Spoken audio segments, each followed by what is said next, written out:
Om Sadashiva Samarambam Shankaracharya Madhyamam Asmadacharya Paryantam Bande Guru Paramparam Ishvaro Guratmeti Muti Veda Vibhagine Vyomabda Vyapta Dehaya Dakshinamurtaye Namaha Tava Vedanta Sedanta Gocharam Tamagocharam Govindam Paramanandam Satiguru Pranatosh Maham Om Shanti Shanti Shanti Om.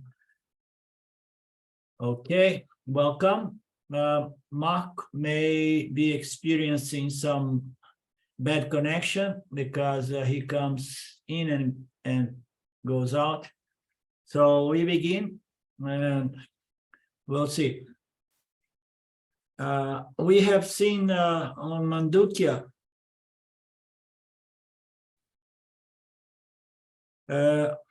page 184, chapter 18, verse 28, moksha is defined as the steady glow of the self-imperfection. So moksha, liberation, self-knowledge, enlightenment is something which refers to the Jiva-Atma, which is Satchitananda, but due to the spell of Maya, of ignorance, it does not experience its nature as limitlessness, which is moksha, its nature as non-dual conscious existence. So moksha refers to the reflect consciousness, the Jiva-Atma, and it says here that the definition of moksha is like an experience of a steady glow of the self in its perfection. The question arises whether the self is imperfect at the times and ignorant or imperfect at other times, perfect, imperfect, wise, and ignorant. So of course, moksha is not something that goes on and off, on and off, on and off, in regards depending on the state of the mind. So the state of the mind may be such that it produces a steady glow of consciousness, reflection, and that feels like liberation. But we should never be caught up with the definition of moksha as an experiential, an experience, of sattva-guna, of clarity, emptiness, or so. And then it says, so the self cannot be perfect at the time. Of course not. The perfection we could attribute to the mind, but the mind is never really perfect. There is no such a thing as a continuous glow of the self in a perfect sattvic reflecting medium, because the reflecting medium is changing its proportion from moment to moment. The only difference is that for certain people, now with self-knowledge, this condition is more or less dominated by sattva guna, and then one does not experience the usual ups and downs of one's mental state. Okay, so the no modification of consciousness into objective phenomena is said to be a state of perfection. So the no modification of consciousness, as soon as it gets in contact with the world of phenomenal objects, is said to be a state of perfection. Okay, the no modification means deep sleep, or nirvikalpa samadhi. Okay, we can say that is the only way we can have a perfection in terms of consciousness. But if this perfection, it costs, it costs the I am, the conscious I am, aham, to be suppressed. It's not much of any help, this state of perfection. Are we following? So there is no contradiction. Abstract intelligence contracts as the stimuli to modification and becomes limited. Otherwise, it is infinite and unbroken. So consciousness, as if contracts every time it is in duality, experience in duality, meaning to say it appears as reflected consciousness, meaning to say it appears as the Jiva-Atma experiencing the other objects in his or her environment. Every time that happens, there is a contraction. A contraction could be defined as aham and idam. So every time I say I am, the word is before me on my subtle subject world, or the pratibhasika or vyavaharika, but it comes with the aham. Otherwise, whenever consciousness is not manifest as reflect consciousness contracting to the stimuli of the object, otherwise it remains as infinite and unbroken. Okay, so the broken or the fragmentation of consciousness, again, it is an appearance, and it's going to be correct in the next verse. There is no fragmentation of consciousness. This intelligence is perfect either in the presence of a stimulus coming from the objects and our response to the whole game of life does not limit consciousness and does not break or fragment consciousness. Consciousness, it's the all-pervasive principle without which duality is non-existent. So, in fact, duality exists as a mere superimposition of this fundamental duality, knower and known, experiencer and experienced. So when that comes into play, once Maya produces these small reflecting mediums producing this individual consciousness, this human consciousness, and then there are modifications in the original limitless consciousness, and consciousness becomes limited.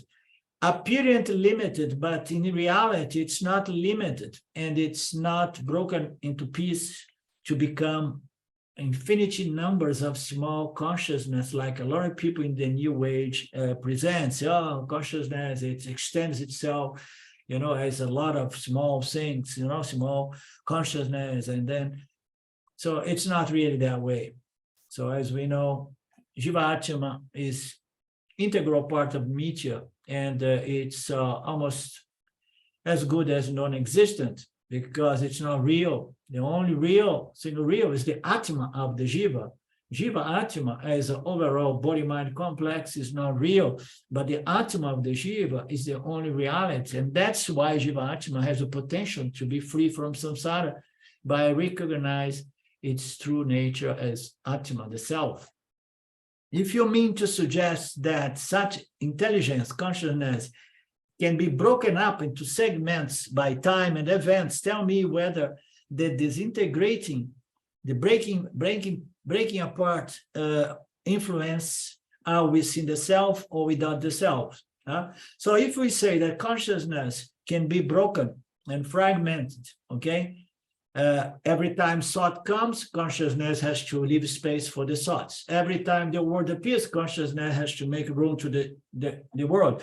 So if you say that this segmentation of consciousness is a fact, and then tell me whether this fragmentation influence, the power to fragment, which Maya, are within consciousness or without consciousness. Okay, so here the author is saying, so this intelligence is never broken up, and there is no fragmentation. Consciousness is all pervasive, it's never not present. Everything is happening within the scope of consciousness. There is not a single moment. Okay, and if you say that it is outside the scope of consciousness, and then it's outsider intruder that comes to break up consciousness, and then the whole thing collapses, because consciousness one would not be limitless, because there is a consciousness two, because there must be a conscious principle to come and produce such a phenomenon, such as, okay, you consciousness number one, you move away, now I am the boss here, consciousness number two. So it's impossible. Or if the thoughts and objects that appear in consciousness would have to receive the attribute of reality. And if they are real, and then we have two real factors operating, one is consciousness, and then the thoughts objects appear, and then the thoughts objects, they are real as well, and then the nature of reality is not non-duality, but is duality. And there are a lot of philosophies that defend that principle, that ideology.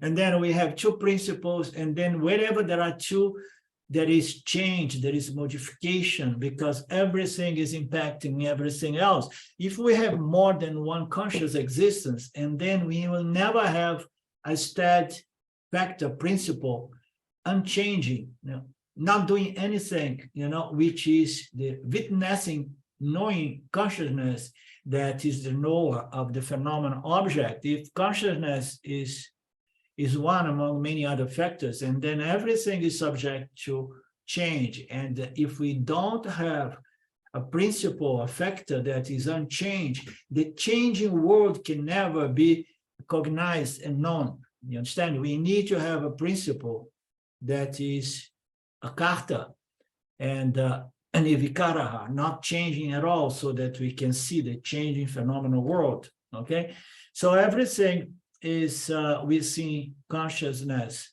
and consciousness is never broken up into pieces. That's why we say that consciousness is the only reality, all-pervasive reality beyond all the universe, present, past, and future. And this consciousness is limitless because it's non-dual. It's one single reality called Satchitananda.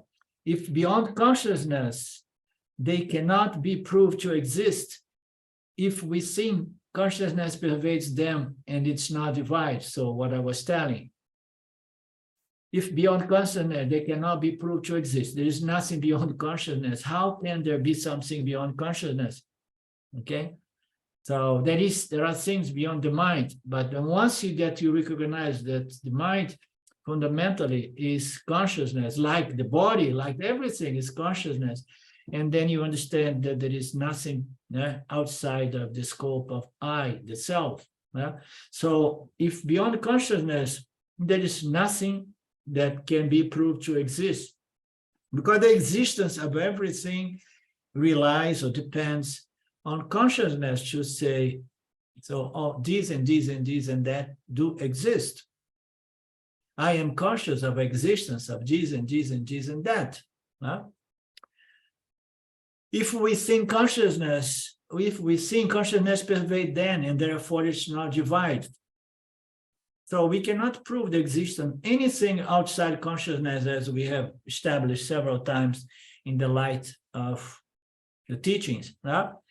And then, but if it would be possible to prove the existence of things outside of consciousness or beyond consciousness, and then consciousness would not be, to say, all pervasive, okay? And as we know, and the logic and analysis, of the logic presented by Upanishads,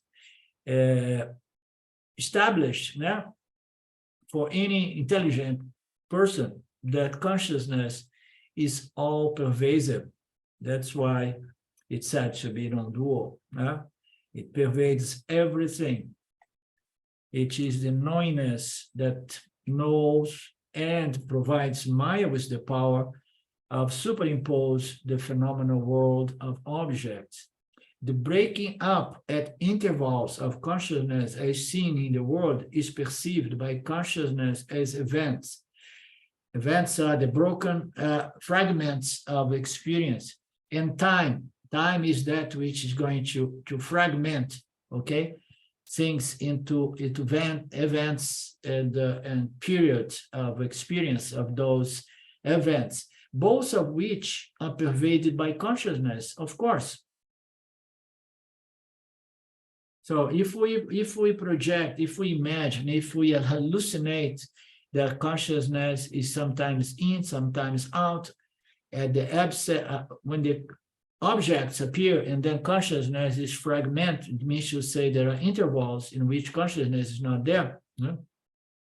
And then we have to say that consciousness is broken up, but the perception of the events and the disintegrating factor, okay, time and event, okay, both are happening where? In consciousness, because we conceive the notion that there are events. We conceive the notion that there is time, okay, that there is fragmentation, you know, and all of that is happening where? In our consciousness, right?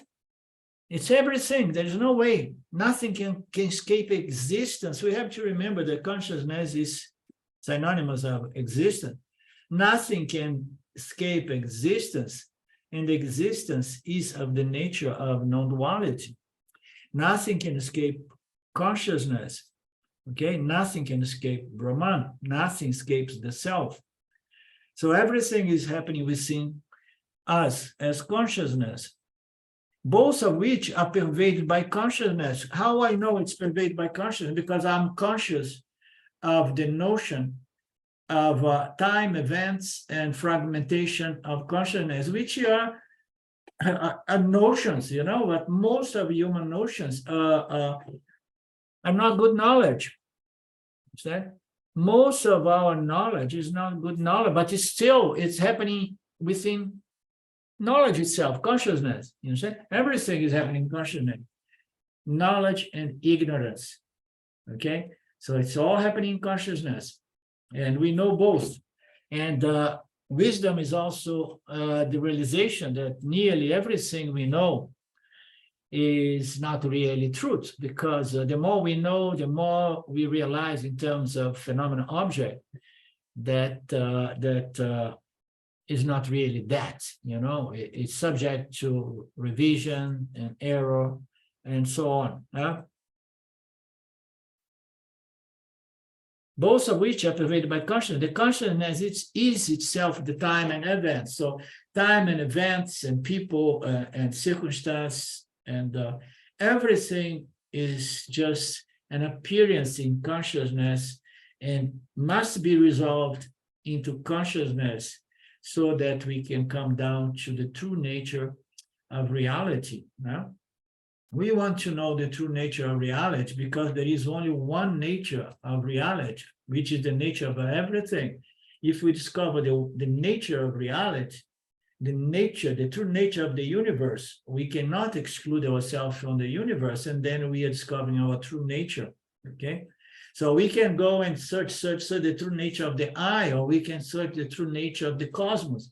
Once we get to the true nature of the cosmos, we must accept that we are not separate from the cosmos, and then we discover our true nature, which is Satchitananda, existence, consciousness of limitless nature. You know?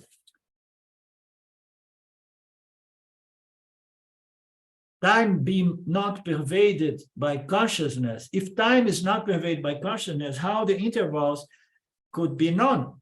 You see, are the intervals real? No, there are no intervals, but there is a perception of fragmentation, or intervals of consciousness. Every time a thought to an object, or consciousness kind of takes the shape of an object, mental or physical. So it's all happening in consciousness, okay? But here it say, if time be not pervaded by consciousness, how do these fragmentations or intervals become evident? So consciousness pervades everything. And how we know that is because the intervals, the supposed interval, the mistaken notion that there is intervals are known to I consciousness.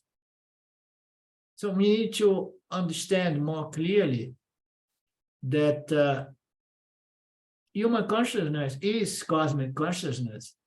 The Jivatma's human consciousness is Paramatma consciousness. So all of this is happening within the mind, which is consciousness. And the mind and consciousness are pervading everything that we cognize and experience in the world. Otherwise, we would not know them. Either in both cases, whether what we perceive is clearly understood or what we perceive is clearly misunderstood. But anyhow, it's happening in consciousness. That's the point I'm trying to make here. Understand? So if we go for trying to find the solution of our human condition in the phenomenal objects, okay, we are never going to be satisfied and resolved, because out there is no knowledge that could resolve this problem. The only knowledge is self-knowledge. Okay? So I am the only reality, and I am the consciousness in which all these phenomenal objects appear. Okay, and then I try to get a clue of what's going on, and then I give up. I say, Ishvara knows. I don't need to know, because it's almost impossible to know. So Ishvara knows everything, so we can relax. And then I say, okay, now that I know that Ishvara knows everything for us, including making the digestion of our food every time, and now I can relax and look for the only knowledge that can resolve my mind, which is self-knowledge. Yeah? And then the distraction of trying to know, some people are more knowledge-oriented, some people are more experiential-oriented, but even the vasana for knowing things as a means to complete and realize myself, is seen as a futile exercise, you understand? Because there is only one knowledge that's going to resolve that. All other knowledge we leave to Ishvara, because we don't know a shit, as some people say in the United States. We don't know shit, huh?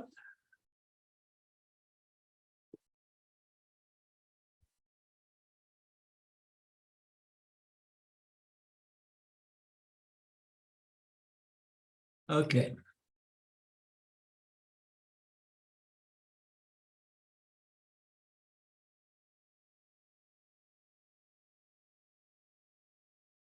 If the universal pervasiveness of consciousness, in the universal pervasiveness of consciousness, how is it to be considered broken up? Impossible. Breaking up must be brought about by the agency of something external. So you get a hammer, or you get one of those things to cut trees that I forgot the name. So you need to get something, external factor, to break up consciousness. Or you say, oh no, the thoughts are going to break up consciousness. So where are the thoughts coming from?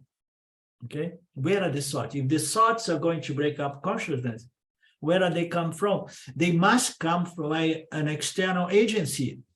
Okay, but anything beyond the pale of consciousness cannot even be considered to be discussed or to be existent. So you cannot bring something outside of consciousness to break consciousness or fragment consciousness. No? This fragmenting principle or agency cannot come from outside. Why it cannot come from outside? Because there is no such a thing as anything outside the pale, beyond the pale of consciousness. Cannot be discussed. Why? Because consciousness is synonymous of existence.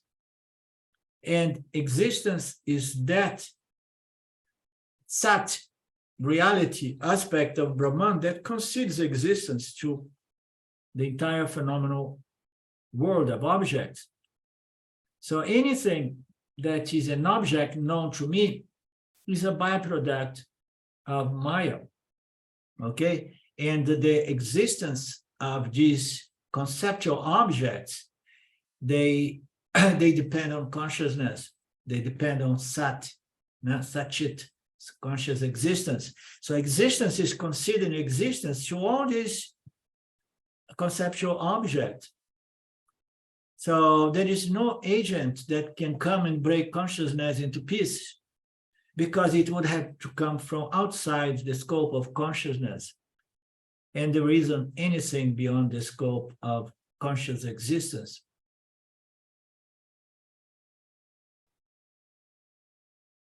I know what I know. And I know that what I know is in terms of the phenomenal world is subject to error all the time. And that gives us peace. And we know that we have certain limitations because we don't have the mind of Ishvara. Ishvara is all-knowing. We have a small sattva guna work on our subtle body, provide us with human intelligence or consciousness. But knowledge of the phenomenal world is impossible for the human intellect because we are very, very small reflections of the supreme intelligence. But because of the nature of reflect consciousness, self-knowledge is the only knowledge really possible, and a knowledge which is not subject to error. Why? Because although I cannot know the complexity of the phenomenal world, I can know that my nature is consciousness. How so? Because I'm a conscious entity, I'm a conscious being. Okay. So, and then there is consciousness, there is mind, there is intellect, there are emotion, there are everything. There is this body-mind by which I see the phenomenal world. And then I know that I am a conscious being, and I know that I exist. So I have no doubt that I am Sat-Chit. That's why we say the Vedanta is only helpful in establishing our Ananda nature when we understand that human consciousness is cosmic universal consciousness, because there is only one consciousness, and it reflects as the human intellect, which is unable to understand the phenomenal world, because that belongs to Ishvara, that kind of knowledge. But because one's nature is so self-evident as Sat-Chit, and then Vedanta throw us the scriptures on Ananda so that we can establish our nature as limitless original cosmic consciousness rather than the human limited consciousness. And the nature of the human limited consciousness is limitless universal consciousness. And that is the whole game of samsara, knowledge, self-knowledge, and moksha, to realize one's true nature. And then we claim our nature, and we leave all other fields of knowledge to Ishvara. Of course, we need to know certain things, but what are the most fundamental things for us to know?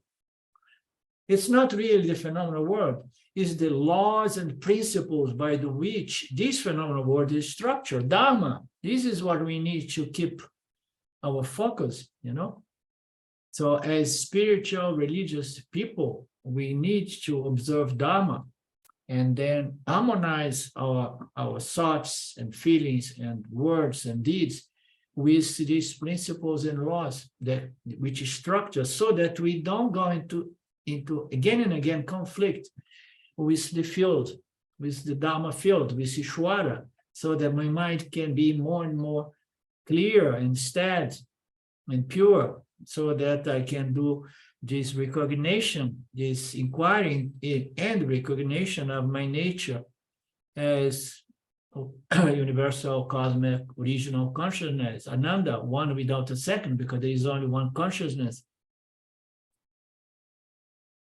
So there is only consciousness, and I am consciousness. Nothing can exist beyond consciousness, nor can it be granted that disintegrating, the breaking up factor, is made visible by its effects of division. Okay, now we can, this disintegrating, breaking up factor is happening. We don't know if it's coming from exterior, from outside, but it exists. Why? Because it's visible. The effect is that there is a breaking up here, on and off, on and off. But for that, we need to say that it exists so far as its effect is concerned. So, and then the existence of external factor that cannot be proved otherwise, but can be proved by its effects of dividing or fragmenting consciousness, as if, it's still, it evades consciousness in its entirety, because that is to say that it exists so far as the effects, which is the breakup, is concerned.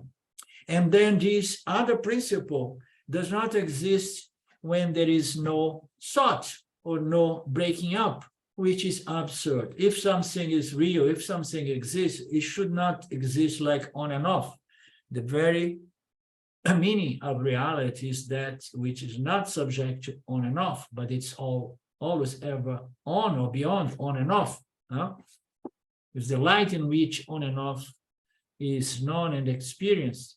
So there is nothing outside that can breaking up and proved to exist by its effects, because if it really exists, it should never be proved only when it is affecting, when it is affecting a breakup, meaning to say thoughts appearing in consciousness, modifications occurring in consciousness, and then there is no modification, then the disintegrating factor is no longer visible.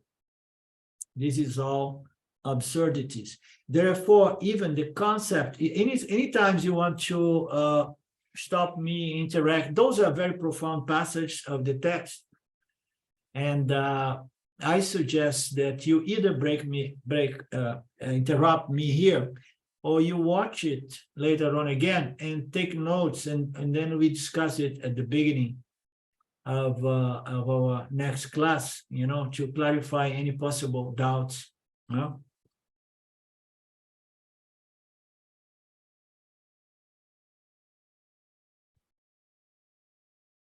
It's impossible to clear the doubts, to get all this knowledge, this logic very clear. Therefore, even the concept of exterior must lie within the bounds of consciousness. Oh no, it's coming from outside. Oh, outside consciousness. Where does consciousness end and outside begins? So that this concept came into consciousness. Where is the very end of consciousness? No, if we contemplate the notion, the concept of an exterior factor coming from outside, it must be lying within the bounds of consciousness, and consciousness is boundless because it's all pervasive.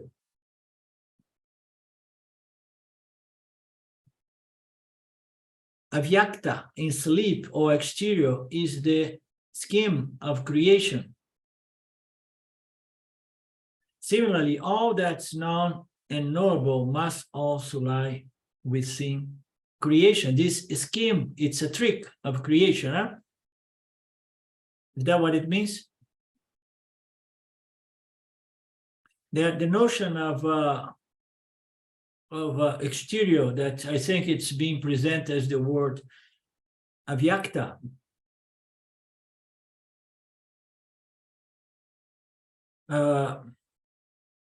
In sleep, we could misunderstand sleep as the absence of consciousness, or exterior is the scheme of creation. What is the meaning of the scheme here?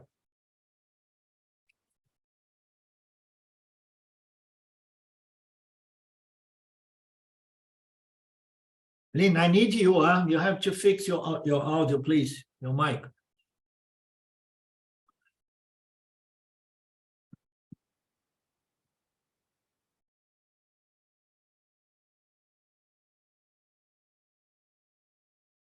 Similarly, all that is known and knowable must lie within consciousness.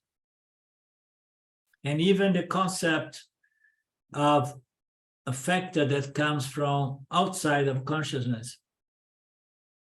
Because if I am aware of that concept must lie within consciousness. verse 37. In view of this conclusion, how can the container be split up by the objects contained in it? So this is a simple analogy. We have a container, and then the container serves to accommodate certain objects. And then we put the objects in the container. And then we will say, so the space in the container was fragmented by the objects put in the container, okay? So it's not. So the space in the container remains intact. Investigate the truth on these lines, Rama. Being within, the universe cannot be different from consciousness. Being within the universe cannot be different from consciousness.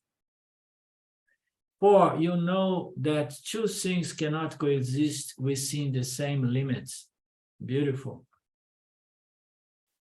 If they do, and then we would have intermingling, which is not possible. So the universe is happening within consciousness, and when the universe appears, it does not, push away consciousness. And then there is the universe and consciousness. Universe, no, this is not possible. And we have established that logic. So being within the universe can only be what? An appearance superimposition in consciousness. Oh, but it appears out there. I know. Maya has such a power that can create duality out of consciousness. What kind of duality? The experiencer and the experienced. It's appearing in consciousness and not apart from consciousness, but Maya is the greatest illusionist. So it's within and cannot be different from consciousness, for you know that two things cannot exist with the same space or limits. So now we have consciousness, and then the universe appears within consciousness. So if we would say that we have two real factors here, the knower and the known, consciousness and the objects, and they exist simultaneously within the same limits. So logic tells us that two things cannot exist at the same time in the same order of reality. In different orders of reality, yes, but not in the same order of reality. Cannot coexist within the same order. If they do so, and then something comes and then disappears, and then the other, we could use the example of the milk and butter. So if it would be the case, and then milk appears, and then butter appears, and then butter becomes the milk, and milk becomes the butter, but we know that that's not possible, because even within the same order, in this case, butter does not reverse back into milk. So consciousness is all-pervasive, is the substratum. The universe appears into consciousness without touching, affecting, or asking, excuse me, consciousness, give me some room. No, it does not. Because consciousness is the very ground on which this superimposition can be made. If Maya would ask, excuse me, consciousness, so that I want to put it, and then there is no room to put the superimposition. Superimposition is made on the screen of consciousness or on the mirror, like consciousness as a reflection. So consciousness must be there for the universe to appear. And then we have to understand that this universe is not real, because there is only consciousness, and consciousness is all pervasive. It's unbroken, unfragmented. And if appears the universe, it appears within consciousness and must be understood as consciousness superimposed by the power of Maya. If they could appear intermingling, and then we would say, okay, reality is duality, reality is plurality, but that's not the case. However, the universe maintains its distinctness because it is a reflection in the mirror of consciousness. So this analogy of reflection in the mirror is wonderful. It points us to something that is difficult for us to wrap our mind around. Okay, and then when we look into these analogies, we know the mirror, and then we know what it reflects, and we know that those reflections, they are not apart from the mirror. They exist within the mirror, and they depend on the mirror for their existence, the existence of the reflections. As regards the appearance of Avyakta, or the exterior world in the scheme of creation, which was traced to the root cause of ignorance. In the previous verse, in the last 2 or 3 classes, we saw that Dattatreya, or the king, saying that the root cause of this universe is ignorance. How many times we heard that? So this beautiful and intelligent ignorance that deceives everybody, every jiva. So it's the root cause is ignorance. The ignorance brings about this creation. So this ignorance belongs to the Jiva Atma. It means to say Jiva Atma is a co-creator of this universe, because we need to remain deluded by Maya in order to sustain, with the help of Ishvara, of course, sustain this universe. Because if everybody, understands the game here, and then, what is going to be the purpose of this deceiving universe? So Maya is going to go out of business, and Ishvara is going to be very sad as well, because the play would be over. And sometimes it happens now when Maya gets tired and tells Ishvara, let's take a break. Let's sleep for a few billion years, and then nothing is lost. I'm holding everything in the macrocosm. So as regards the appearance scheme of creation, which was traced to the root cause, which is in... Oh, sorry.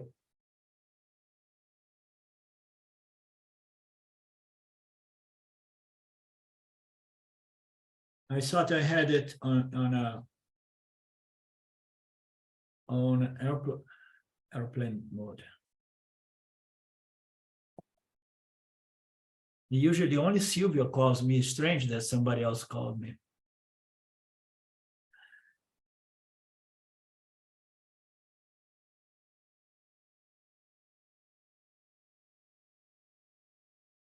As regards the appearance of the exterior outside of the scope of consciousness in the scheme of creation, which was traced to the root of ignorance, the idea that there is an appearance of the world exterior to the knower, seer, and experience of the world. The creation produced this delusion. And this delusion is traced back to the root cause, which is ignorance. How can manifestation in it be real?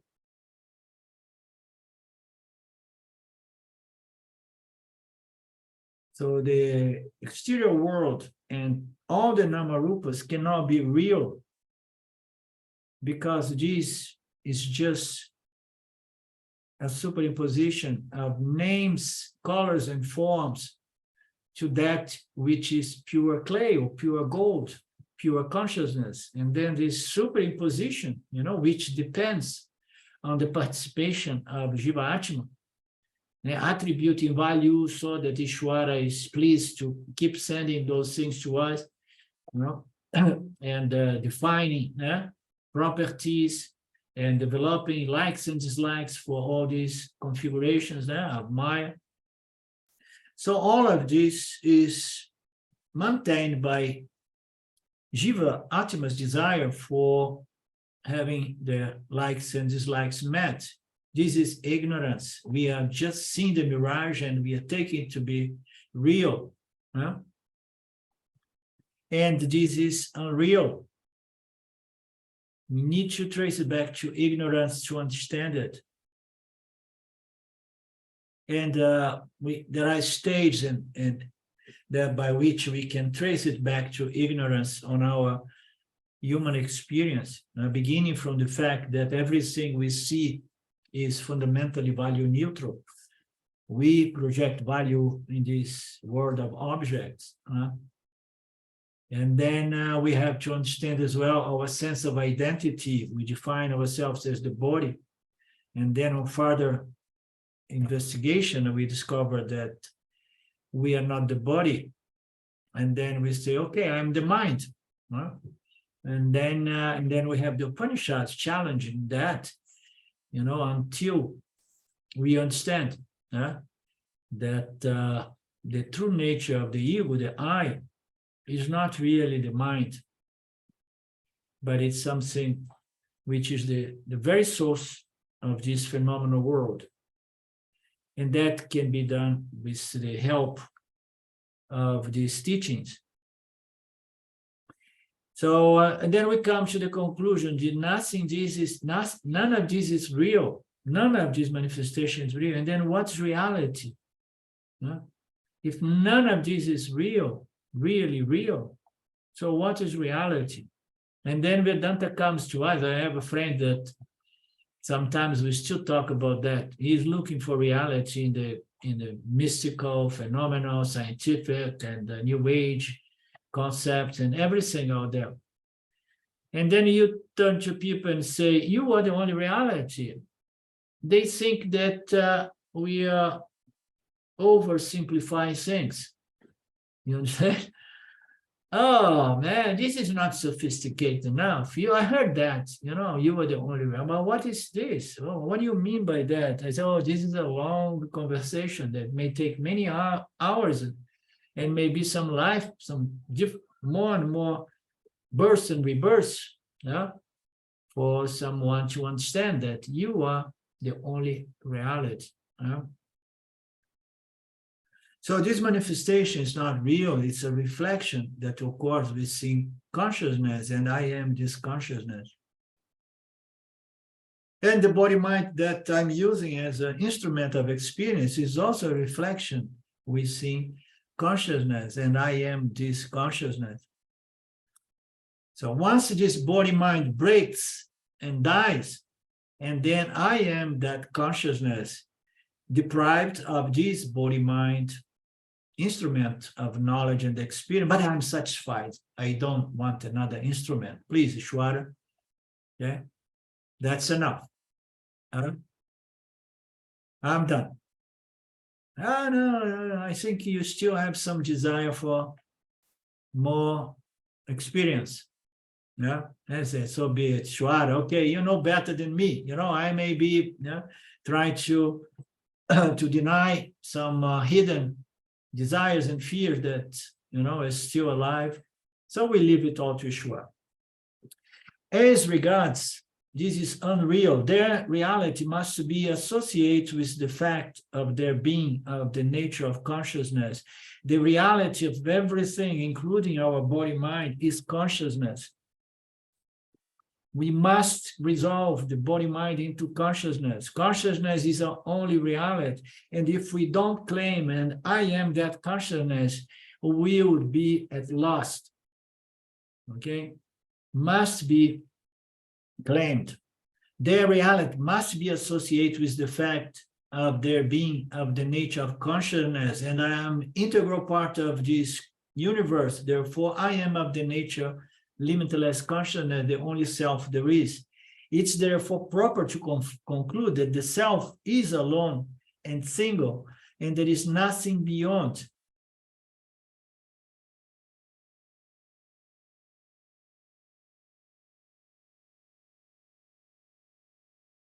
And there is nothing beyond.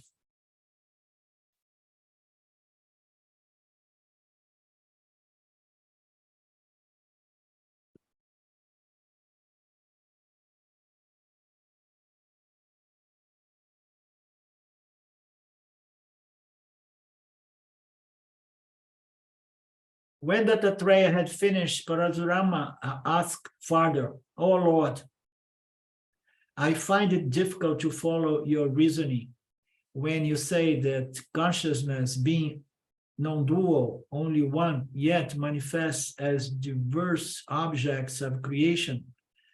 The two entities, the knower and the known, the cognizer and the cognized universe of objects, are distinct and separate. Of these, the cognizer, namely consciousness, may be self-luminous, illumining the object." So I accept that. Yeah? You say, I accept that.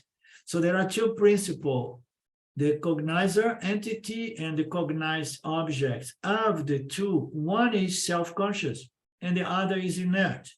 And self-conscious principle, entity, is illumining the object. So far, so good. But how can you tell me that the objects are not real? No? They appear so clearly and distinctive. Just as objects stand apart from light, so the universe seems apart from these intelligent creatures. And then he brings a good argument. Just as the objects stand apart from the light, the physical, the sunlight, and the light that illumines the object, we know that the light, the sunlight, is going to reveal objects for us. No?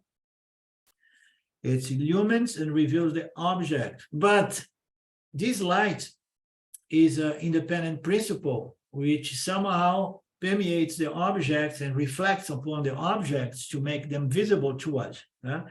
And then he says, just as objects stand apart from the light of the sun, so this word that somehow we shed light of consciousness as Jiva Atmas must stand outside of the scope of my reflected consciousness, of my consciousness. And then it says,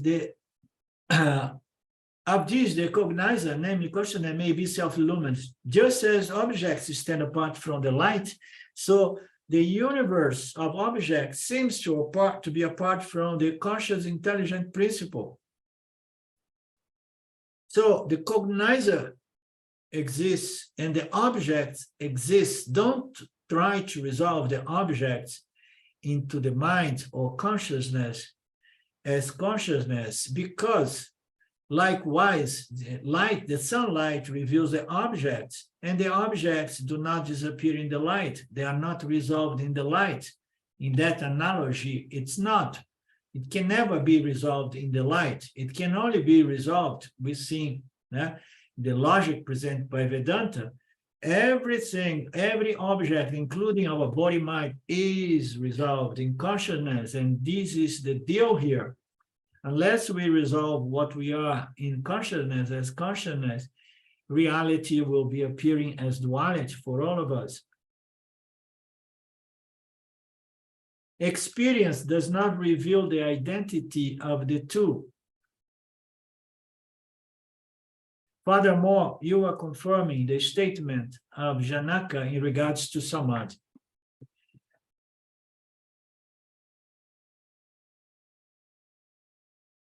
So he says, the objects out there, I, as consciousness, you say that I am consciousness, okay, I take that, but the objects are being illuminated by me, but they remain apart from me, my mind, or consciousness, okay? It's apart from the conscious principle. And my experience every day contradicts what you say, what the Upanishad says. Experience does not reveal that the identity of the knower and the known are the same. Jivatma, Paramatma, Aikya. So experience does not reveal that I, the Jivatma, am Paramatma. Furthermore, you are confirmed the statement of Janaka as regards to Samadhi. Now I think we're going to have to go through some more Samadhi talks here. Janaka has said, mind deprived of thoughts becomes pure and is identical with the self. And further, that alone destroys ignorance. Okay. Mind deprived of thought becomes pure and is identical with the self, and further, that alone destroys ignorance. We have seen this kind of statements. I mean, this is coming from Parasurama, trying to point out to all those contradictions that we have seen before. You know, I have been considering that some of the contradictions that we have seen recently, that I tried to resolve or correct, may be coming from the notes or commentaries of people. You know, you see that here and there appears the notes. I don't know if they call notes or commentaries. Those notes, I believe that they come from commentators from the time that Ramana Maharaj Ashram added this book. You understand? And then that could explain a certain bias towards experience that was exalting, you know, Nirvikalpa Samadhi as reality.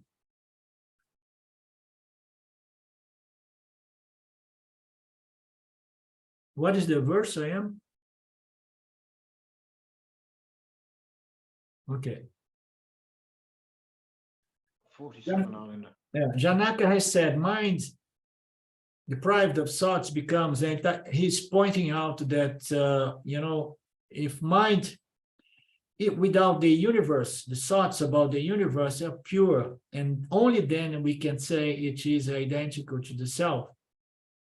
And only that destroys ignorance. How can that self, that consciousness, how can that be the self-consciousness?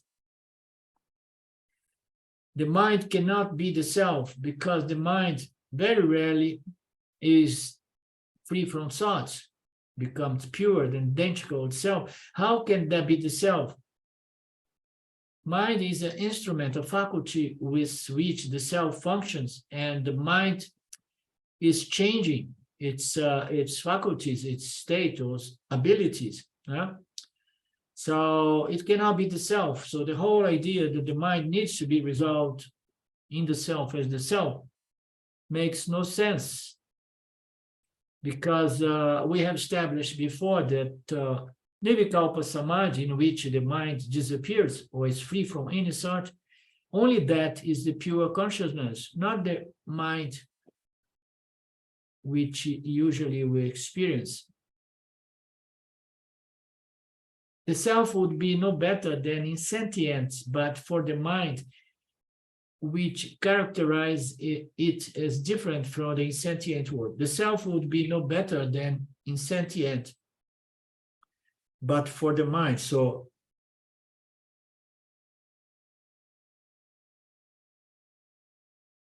which characterize it as different from the insentient world. See if you can help me here, Mark.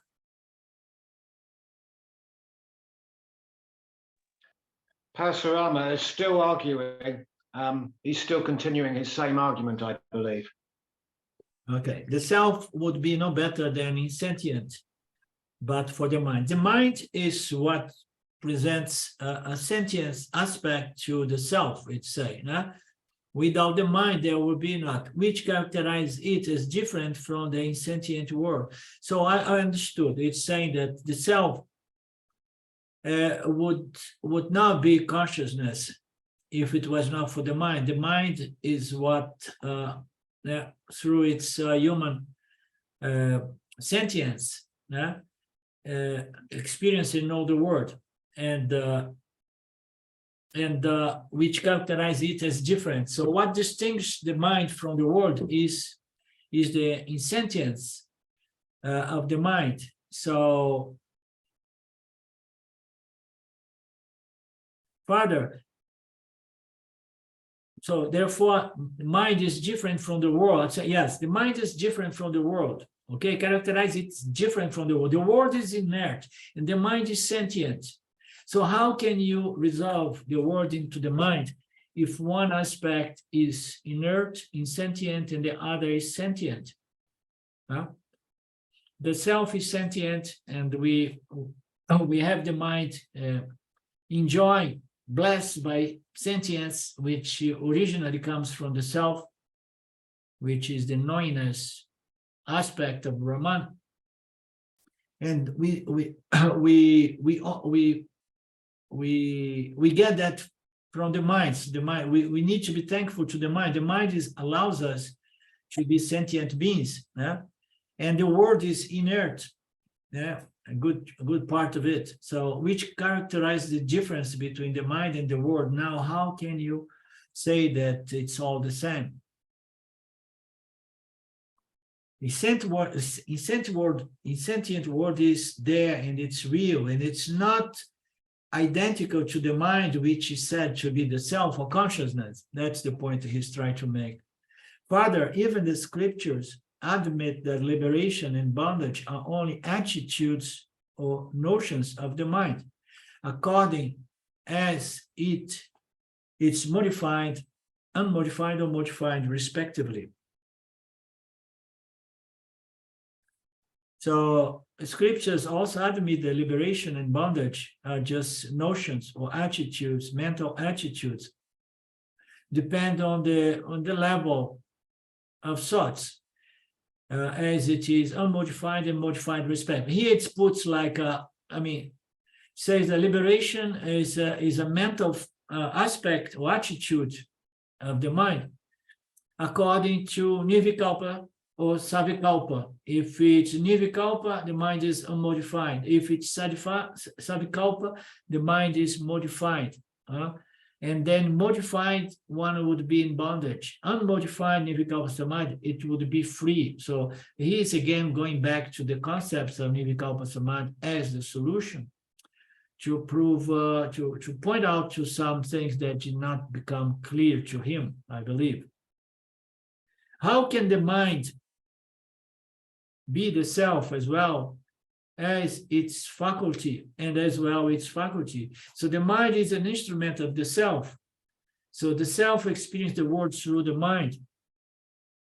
And now, how can you say that the mind is the self? How can the self be the self plus the instrument of knowledge? So what's the answer there?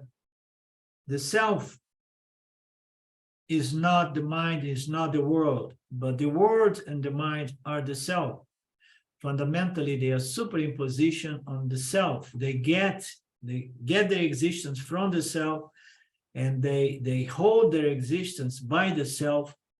They need to be understood as the self, as consciousness, but the consciousness is not really the world or the mind. The mind and the world are inert, and consciousness is self-conscious, self-illumined, and the only source of knowingness, consciousness, sentience. Again, granting that the world is an image on the mirror of consciousness, the fact of its perfection is there, so the non-duality of consciousness does not follow. Okay, we stop here. This is so good. Okay, 50.